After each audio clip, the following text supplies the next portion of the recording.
राधे राधे। ब्रजभूमि दर्शन YouTube channel में आपका स्वागत है।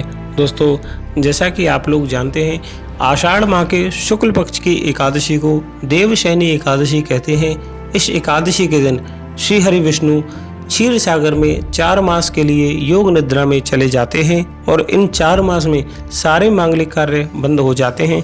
दोस्तों, इस वीडियो के माध्यम से मैं आपको इस एकादशी के व्रत की कथा के बारे में वर्णन करूंगा, तो वीडियो को और इस कथा को अंत तक जरूर सुने। दोस्तों, एक बार देवर्षि नारद ने इस एकादशी के विषय में जानने की उत्सुकता श्री ब्रह्मा जी से प्रकट की। तब ब्रह्मा जी ने उन्हें बताया कि सतयुग में मांधाता नामक एक चक्रवर्ती सम्राट राज्य करते थे। उनके राज्य में प्रजा बहुत सुखी थी, किंतु भविष्य में क्या हो जाए यह कोई नहीं जानता। अतः राजा भी इस बात से अनजान थे कि उनके राज्य में शीघ्र ही भयंकर अकाल पड़ने वाला है। उनके राज्य में पूरे 3 वर्ष वर्षा न होने के कारण भयंकर अकाल पड़ा। इस अकाल से चारों ओर त्राही त्राही मच गई।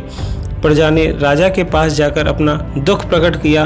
राजा इस स्थिति को लेकर पहले से बहुत दुखी थे। वे सोचने लगे कि आखिर मैंने ऐसा कौन सा पाप कर्म किया है जिसका दंड मुझे और मेरी प्रजा को भोगने को मिल रहा है। किंतु इस कष्ट से मुक्ति पाने का कोई साधन करने के उद्देश्य से राजा सेना लेकर जंगल की ओर चल दिए। वहां घूमते हुए वे एक दिन ब्रह्मा जी के पुत्र अंगिरा ऋषि के आश्रम में पहुंचे हैं और वहां उन्होंने ऋषिवर को साष्टांग प्रणाम किया। ऋषि ने राजा की कुशलता पूछी और अपने आश्रम आने का कारण पूछा। तब राजा ने हाथ जोड़कर कहा कि हे महात्मन, सभी प्रकार से धर्म का पालन करता हुआ मैं अपने राज्य में अकाल का दृश्य देख रहा हूँ। इससे मैं बड़ा भारी दुखी हूँ। आखिर किस कारण से ऐसा हो रहा है? कृपा कर इसका समाधान करें। यह सुनकर ऋषि ने कहा कि राजा, सब योगों में उत्तम यह सतयुग है।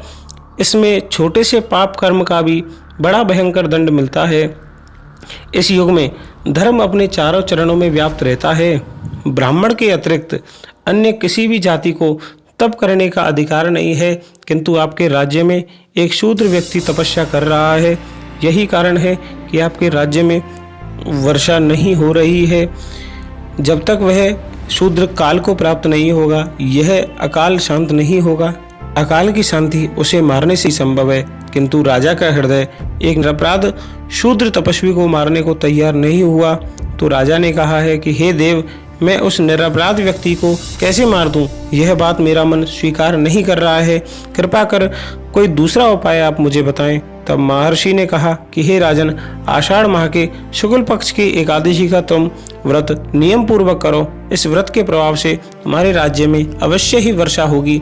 राजा वापस अपनी राजधानी लौट आए और चारों वर्णों सहित इस एकादशी का उन्होंने विधि पूर्वक व्रत किया। व्रत के प्रभाव से राज्य में मूसलाधार वर्षा हुई और पूरा राज्य धन धान्य से परिपूर्ण हो गया। राधे राधे, श्री राधे।